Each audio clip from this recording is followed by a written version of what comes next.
May sporty naman tayo mga boss. Ayan.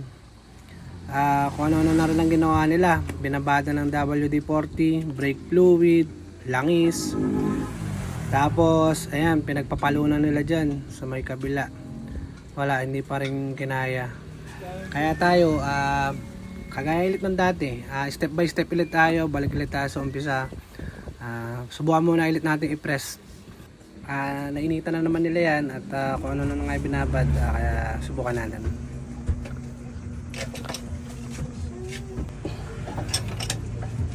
Tigas. Naku po.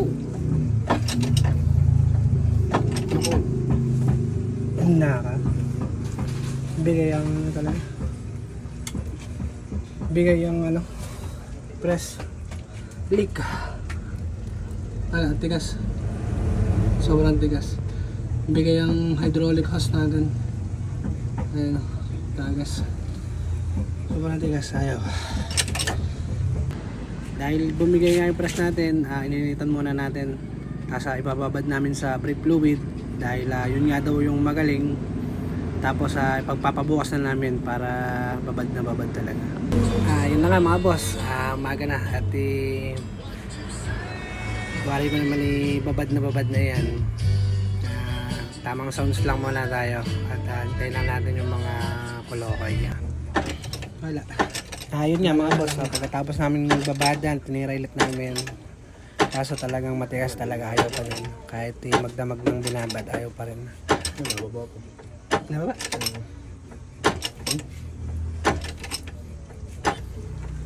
Nababa, konti-konti. Lumagot ko na. Huli. Huli na. Lumagot ko na. Lumagot ko. Lumagot ko na. Saka baka makina. Hindi, lumagutok na. Lumagutok na. Check muna natin. Ayun nga mga boss, medyo nakabahan ako. Baka mamaya yung crankcase ang mabasag, hindi yung tinatanggal namin. Wala, matigas talaga. Pero sige lang.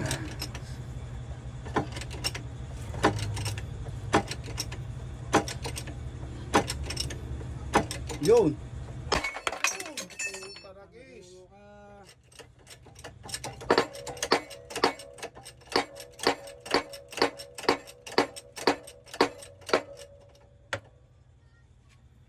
Pwede. Lang. Ilulusot ko lang yung Sige. Naabot na ng siyam-siyam.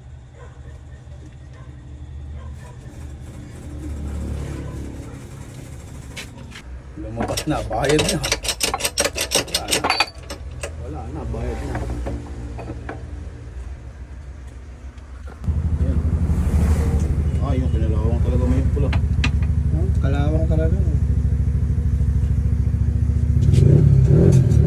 Wala. Yung brake fluid na sinasabi, Brake fluid na bumrek fluid. brake fluid. Sa palagay nyo ba nakapasok ba, nakapenetrate ba yung brake fluid na gusto nyong mangyari? No? Hindi man lamang nabasa. Dulo lang ng thread ang nabasa. Yung pinakang dulo. Wala talaga. Brake fluid pa more.